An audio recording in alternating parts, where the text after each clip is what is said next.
বন্ধুরা, আজকের এই ভিডিওতে আমরা একজন মাতালের তওবা এবং ইসলামের পথে ফিরে আসার একটি বিস্ময়কর সত্য ঘটনা বলবো, যা শুনে আপনার মন ছুঁয়ে যাবে ইনশাল্লাহ। তাই ভিডিওটি একবারে শেষ পর্যন্ত দেখবেন। সে অনেক দিন আগের কথা। কোনো এক দেশে এক মদ্যপান ব্যক্তি ছিল। তার বাড়িতে সর্বদা মদের আড্ডা বসত এবং সে তার বন্ধু বান্ধব নিয়ে সর্বদা মদের আসরে পড়ে থাকত। একবার তার বাড়িতে মদের আসরে তার বহু বন্ধু বান্ধব ছিল আর মদ প্রস্তুত ছিল। তাই সে ভাবল, মদ্যপান করার আগে যদি কিছু আহারের ব্যবস্থা করা যায় তাহলে বেশ ভালোই হবে। তাই সে আহারের পূর্বে কিছু ফল ক্রয়ের জন্য নিজের গোলামকে 4টি দিরহাম দিয়ে বাজারে পাঠালো আর বলল, এই 4 দিরহাম দিয়ে আমাদের জন্য কিছু ভালো খাবার নিয়ে এসো। গোলাম বাজারে যাওয়ার আগে দেখতে পেল হযরত মনসুর ইবনে আমর বস্তি রহমতুল্লাহ আলাইহি একজন ফকিরকে নিয়ে দাঁড়িয়ে আছে আর বাজারে চিৎকার করে বলছে, এমন কেউ কি আছো যে এই ফকিরকে সাহায্য করবে, তাকে 4 দিরহাম দান করবে। হযরত মনসুর ইবনে আমর রহমতুল্লাহ আলাইহির এই কথা শুনে ফকিরকে 4টি দিরহাম দান করে হযরত মনসুর ইবনে আমর রহমতুল্লাহ আলাইহি আরও বলেন যে এই ফকিরকে 4টি দিরহাম দান করবে, আমি তার জন্য 4টি দোয়া করব। হযরত মনসুর রহমতুল্লাহ আলাইহির কথাই প্রবাহিত হয়ে ওই গোলামটি ভাবল, এই গরিবকে সাহায্য করা আমার একান্ত প্রয়োজন। তাই সে গোলাম 4টি দিরহাম ফকিরকে দান করে দিল। সেই 4 দিরহাম পেয়ে গরিব মিসকিন খুশি মনে হাসতে হাসতে বাড়িতে চলে গেল।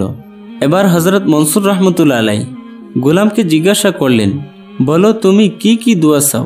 গোলাম মিনতিভাবে আরজ করল, আমার প্রথম দোয়া হচ্ছে আমি যেন এই 4টি দিরহামের প্রতিদান খুব তাড়াতাড়ি পাই, কেননা এই 4 দিরহাম দিয়ে আমার মনিব আমাকে তাদের জন্য খাবার নিয়ে যেতে বলেছিল। তাই আমি যদি খালি হাতে ফিরে যাই তাহলে মনিব হয়তো আমার উপর রেগে যাবে। তখন হযরত মনসুর রহমতুল্লাহ আলাইহি দোহাত তুলে আল্লাহর দরবারে আরজ করলেন, হে আল্লাহ, আপনি এই গোলামকে 4 দিরহামের পরিবর্তে ভালো কিছু দান করুন, যাতে সে তার মালিককে খুশি করতে পারে। এরপর হযরত মনসুর রহমতুল্লাহ আলাইহি বললেন, বলো আমি তোমার জন্য দ্বিতীয় কি দোয়া করতে পারি? তখন সে বলল, আমি একজন গোলাম, আমার মনে হয় যে আমাকে আজাদ করে দেয়। তখন তিনি আল্লাহর দরবারে হাত তুলে আরজ করলেন, হে আল্লাহ, আপনি এই গোলামকে মুক্ত করে দিন, আপনি তাকে তার মনিবের হাত থেকে আজাদ করে দিন। এরপর বুজুর্গ বললেন, বলো তোমার তৃতীয় দোয়া কি? গোলাম বলল, আমার মনিব সবসময় মদ্যপান করেন, আপনি দোয়া করুন আমার মনিব যেন মদ্যপান করা ছেড়ে দেয়, আল্লাহ পাক যেন আমার মনিবকে তওবা করার তৌফিক দেন। বুজুর্গ এবার বললেন, বলো তোমার চতুর্থ দোয়া কি? গোলাম বলল, আল্লাহ পাক যেন আমাকে, আমার মনিবকে, আপনাকে এবং এ মাহফিলে উপস্থিত সকলকে ক্ষমা করে দেন। হযরত মনসুর রহমতুল্লাহ আলাইহি গোলামের উপরোক্ত মকসুদগুলো কবুল হওয়ার জন্য মহান আল্লাহর দরবারে দোয়া করলেন। এবার গোলাম খালি হাতে বাড়ি ফিরে গেল আর ভাবতে লাগলো, মনিব হয়তো তাকে প্রহার করবে, কেননা সে দেরি করে ফেলেছে, তাও আবার খালি হাতে। মনিব তাকে জিজ্ঞাসা করলো, কি ব্যাপার, এত দেরি কেন? আমি তোমাকে 4 দিরহাম দিয়েছিলাম খাবার আনার জন্য, আর তুমি খালি হাতে ফিরে এসেছ, আমাদের খাবার দাবার কোথায়? মনিব তার বিলম্বের কারণ জিজ্ঞাসা করলে সে সব ঘটনা খুলে বলল। ফলে মনিবের মন আগের থেকে একটু নরম হলো। গোলাম বলল, আমি 4 দিরহাম বাজারে একজন গরিব মিসকিনকে দান করে দিয়েছি আর আপনার জন্য 4টি দোয়া নিয়ে এসেছি। তখন মনিব ক্ষিপ্ত না হয়ে জানতে চাইলেন, তুমি কি দোয়া করিয়েছ? উত্তরে গোলাম বলল, আমার প্রথম দোয়া ছিল আমি যেন ওই 4 দিরহামের প্রতিদান পাই। তখন মনিব বললেন, আমার পক্ষ থেকে তোমাকে আমি ওই 4 দিরহামের পরিবর্তে 4000 দিরহাম হাদিয়া দিলাম। ফলে গোলাম খুশি হয়ে গেল। মনিব বললেন, বলো তো তোমার দ্বিতীয় দোয়া কি ছিল? সে বলল, আমি একজন গোলাম, আপনি যেন আমাকে মুক্ত করে দেন। মনিব সাথে সাথে বললেন, এই মুহূর্তে আমি তোমাকে আজাদ করে দিলাম। তোমার তৃতীয় দোয়া কি ছিল? সে বলল, আল্লাহ পাক যেন আপনাকে মদ্যপান থেকে বিরত রেখে তওবা করার তৌফিক দান করেন।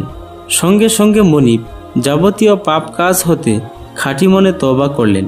সর্বশেষ গোলাম তার চতুর্থ দোয়ার কথা উল্লেখ করল, আল্লাহ পাক যেন আমাকে, আপনাকে, ওই বুজুর্গ এবং মজলিসে উপস্থিত সকলকে ক্ষমা করে দেন। শেষোক্ত দোয়ার উত্তরে উনি বললেন, এটা আমার সাধ্যের বাহিরে, এটা আল্লাহর কাজ। মনিব যখন রাতে তার বাড়িতে ঘুমিয়েছিলেন তখন তিনি স্বপ্নে দেখলেন কে যেন তাকে বলছেন, তুমি যখন তোমার এখতিয়ারভুক্ত 3টি কাজ করেছ, তবে তুমি কি মনে করছো যা আমার এখতিয়ারভুক্ত তা আমি করব না? আমি তোমাকে, তোমার গোলামকে, হযরত মনসুর রহমতুল্লাহ আলাইকে, ওই মজলিসে উপস্থিত সকলকে ক্ষমা করে দিলাম। সুবহানাল্লাহ। বন্ধুরা, আজকের এই ভিডিওতে আমরা একজন ইমানদার মহিলা ও এক ঘোড়ার বিষয়কর এক সত্য ঘটনা বলবো, যা শুনে আপনার মন ছুঁয়ে যাবে ইনশাআল্লাহ।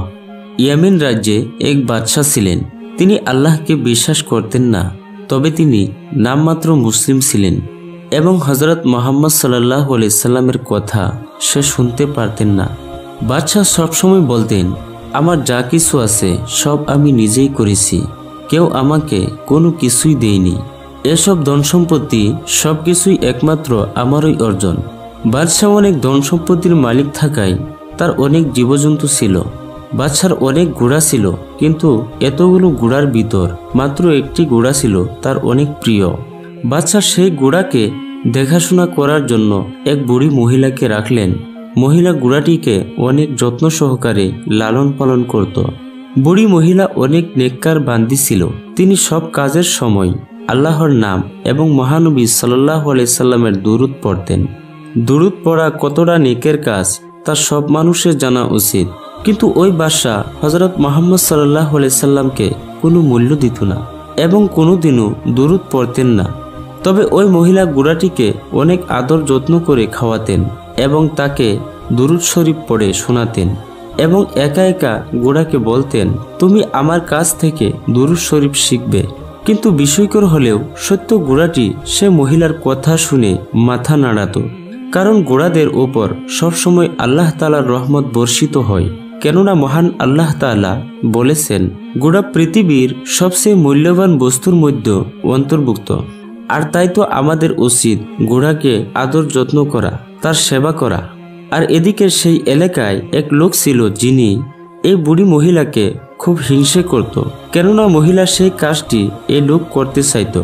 লোকটি জানতো বাদশাহ দুরূদ পড়া একদম সহ্য করতে পারে না, কিন্তু মহিলাটি ঘোড়ার যত্ন করার সময় দুরূদ পড়তেন। আর তাই লোকটি বাদশার কাছে গিয়ে বলল, হুজুর, আপনার প্রিয় ঘোড়া খুব অসুস্থ। ফলে লোকটির কথা শুনে বাদশাহ দৌড়ে তার প্রিয় ঘোড়ার কাছে গেল, কিন্তু ঘোড়ার কাছে গিয়ে দেখল মহিলাটি দুরূদ পড়ছেন আর ঘোড়াকে খাবার খাওয়াচ্ছেন। মহিলাটির দুরূদ শুনেই বাদশাহ খুব রাগান্বিত হয়ে গেল এবং মহিলাকে অনেক অত্যাচার করতে লাগলো এবং এক পর্যায়ে মহিলাটিকে তার রাজ্যের বাইরে ফেলে দিয়ে আসলো।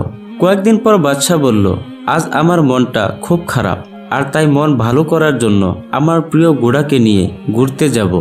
বাদশাহ যখন ঘোড়াটিকে নিয়ে অজানার পথে রওনা দিল, তখনই আল্লাহ তাআলার পক্ষ থেকে ঘোড়াকে হুকুম দেওয়া হলো, আজ অত্যাচারী বাদশাকে নিধন করতে হবে। কিছু দূর যাওয়ার পর এক পাহাড় দেখতে পেল এবং বাদশাহ ঘোড়াটি নিয়ে সেই পাহাড়ের উপরে উঠল এবং যখন পাহাড়ের উপর উঠল, ঠিক তখন মহান আল্লাহ তাআলার আদেশে তার সেই প্রিয় ঘোড়াটি তার মালিককে সজোরে ছুঁড়ে ফেলে দিল। আর সাথে সাথে নাফরমান বাদশাহ পাহাড়ের নিচে পড়ে গেল এবং সেখানে মারা গেল। আল্লাহ তাআলার ইবাদত যারা করে তাদের উপর সবসময় আল্লাহ তাআলার রহমত থাকে, তাদের বিপদ থেকে রক্ষা করার কোনো না কোনো উপায় বের হবে। ঘোড়া বাদশাকে ছুঁড়ে মারার পর ছুটে গেল সেই বুড়ি মহিলার কাছে। ঘোড়াটি মহিলার কাছে গিয়ে দেখল মহিলাটি প্রায় মৃত অবস্থায় পড়ে আছে।